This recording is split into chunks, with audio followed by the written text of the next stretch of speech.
The McLaren Artura is the world's first hybrid sports car suitable for the masses. Hypercars such as the McLaren P1, the Porsche 918 Spyder and the LaFerrari already use hybrid technology. Just like the 1,000 horsepower Ferrari SF90 Stradale. But with a starting price of €226,000, the Artura is only half as expensive. And in this price range, the Artura is on par with the Porsche 911 Turbo S, the top model of the 911 series, or the limited AMG GTR Pro. So not just any entry-level sports car, but a better equipped super sports car? Is it already a super sports car or still a sports car? Where is the dividing line? I don't know exactly. Would you say from €200,000 upwards or from 600 horsepower? Let's take a look at the McLaren family. Originally it was the Sports Series, where the 570 started as an entry-level model. Then there was the Super Series positioned above it with the 720S. And then there were the top models of the Ultimate Series, like the Elva, the Speedtail and the Senna. Well, McLaren has now changed that. There are now only two classes. McLaren differentiates between supercars and ultimate cars. And the Artura, as the successor to the 570S, is now more or less ascending to the higher class of supercars, along with the 720S and its derivatives. And in terms of performance, it also rises to new heights. With 680 horsepower, it's only 40 below the 720S and overtakes the 620 horsepower McLaren GT. The driving values are also impressive. 3 seconds to 100 kilometers per hour, 8.3 seconds to 200, and it doesn't end until 330. And how does the brutal 680 horsepower come about? That's the little revolution about this car, because it's a hybrid sports car. For the very first time, McLaren is installing a V6 bi-turbo back here, not a V8, and with an angle of 120 degrees, almost like a boxer engine. And it should sound similar too. I'm very excited about that. This engine alone produces 585 horsepower, which is as much as an AMG GTR Pro. But then the electric motor is added, and together we have a combined output of 680 horsepower. The batteries in the vehicle floor create a low center of gravity.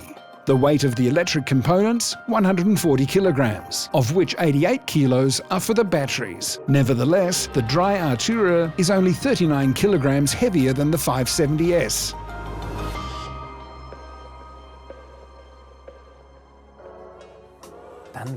Then let's focus on the design here in Plateau Blue.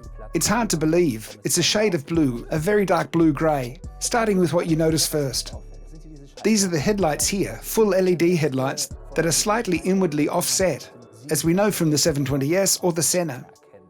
So now we walk along to the back of the car and we immediately notice these openings, the louvers, which sit above the wheel arch and suck in the accumulated air here in the wheel arch. This means that the dirty air, as it's called, is exhausted downwards. And what is being introduced here again as engine cooling is fresh, clean, and cool air. And at the latest here at the rear, I notice, the silhouette is still reminiscent of the 570S.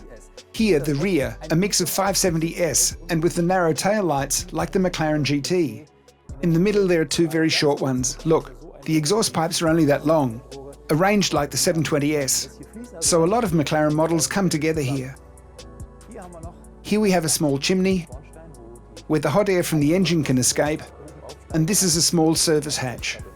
And there is no active aerodynamics here, no fixed spoiler, just a lip. The airflow is controlled via the diffuser.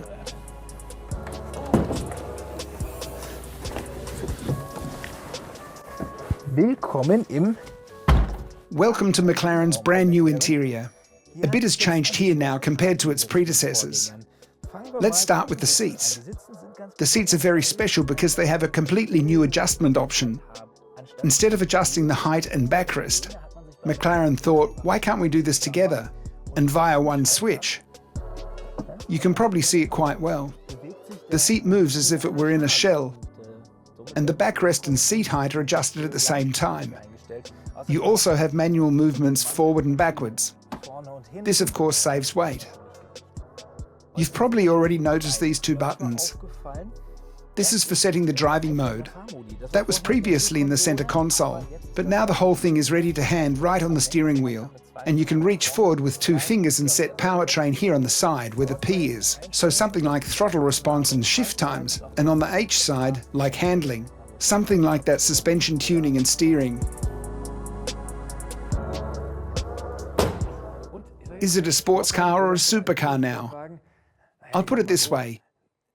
It pushes the boundary of a sports car and, with it, the types of drive.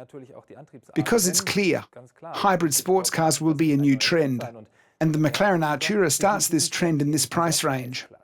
I'm definitely very excited to be able to drive the Artura on the road, to see how this combination of electric motor and combustion engine works in a sports car. And then the question of whether the stated 5.6-litre consumption per 100 kilometres is really realistic. And the sound, of course I'm interested in that too. The 680 horsepower hybrid Flounder will be available at the end of 2021. It's certainly interesting to park with it at the charging station between a Toyota Prius and a Nissan Leaf.